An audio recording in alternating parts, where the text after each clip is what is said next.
We drive up, and you could tell that, they wanted to save the money. They did not want to plow because that gets into their margins. And so then you walk up to the sidewalk and, I like to kind of wear tennis shoes, even if I'm wearing dress clothes. If I'm dressing, the business casual today is kind of my style. I don't mind putting on a pair of slacks and a nice button-up shirt, but I still like wearing those tennis shoes. I do. And so the problem is I walk up and there's like 3 or 4 inches of snow on the sidewalk, and now my tennis shoes are wet. I walk up, there's smudges and fingerprints all over the window, which makes me wonder, did they sweep and wash the floor? Did they clean off the tables? They clean off the booths and the seats.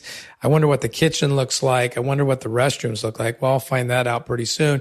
But anyway, as I brave all of these things in my OCD, you might say, mindset, I walk in, and sure enough, I open my own door. No big deal. It's no big deal. It really isn't. No big deal. But it would have been cool if somebody else did it. But, I get it. I opened my own door to go to my house.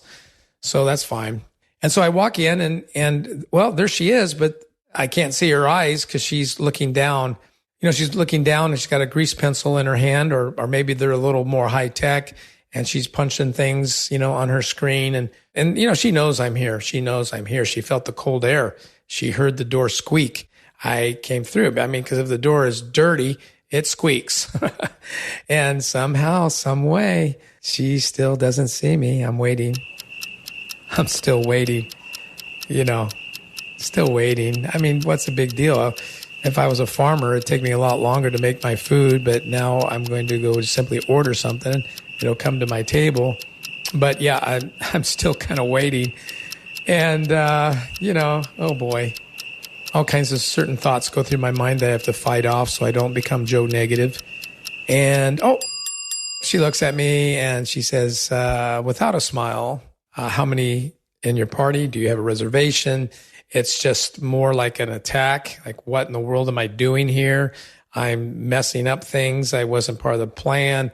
I just kind of dropped in like a stranger. And then as she is trying to gather herself and figure out where she's going to seat me, the phone rings. Oh, and it doesn't matter that I drove in the snow and I came out and walked through the snow and came inside. For some reason, that person who is a lazy butt sitting at home in their pajamas who makes the phone call is going to order takeout or whatever the heck is going to happen. Somehow, some way, that customer takes priority.